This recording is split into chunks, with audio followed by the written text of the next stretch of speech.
I'm happy to answer Your Honor's questions. Mr. Francisco, I think it would be helpful. This is an appropriations clause case.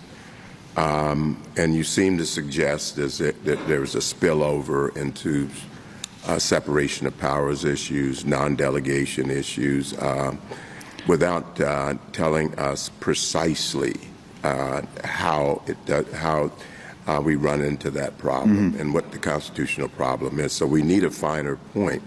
I get your point that this is different, that it's unique, that it's odd, that they've never gone this far. But that's not having gone this far is not a constitutional problem. It may be a problem with analogs, but it doesn't prove your case. And I think we just need you to give us a finer point than we've had. Sure. At a bare minimum, the Appropriations Clause requires Congress to determine how much the government should be spending. That's the core element of an appropriation. That's why I think everybody agrees that Congress can't simply say to the president, spend whatever you want.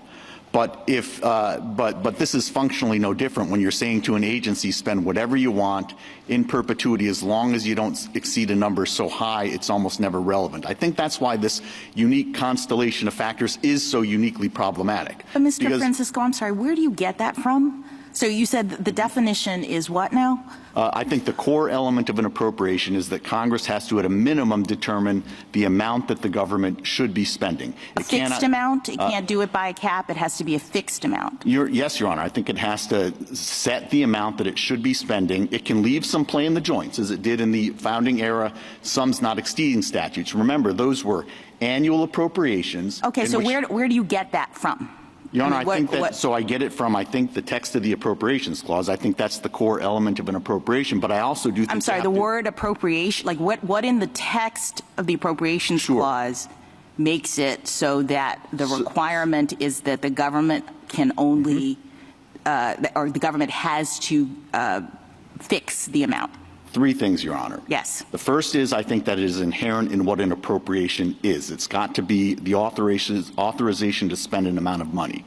Secondly, any spending has to be— But wait, where's the fixed amount part of that? Sure, Your Honor, and that's what I'm getting to. Secondly, any spending has to be in consequence of an appropriation. So it's got to be in consequence of Congress's judgment. If you simply delegate to the executive the authority to make that frontline determination, the spending isn't in consequence of Congress's determination. And the third does turn to history and purpose.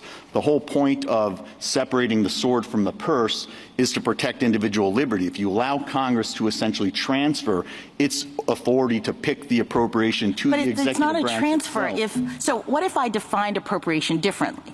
All right. What if an appropriation is just the decision that you are going to, that a particular government department can spend up to a certain amount of money, that they have the ability to use a certain amount of the public fisc?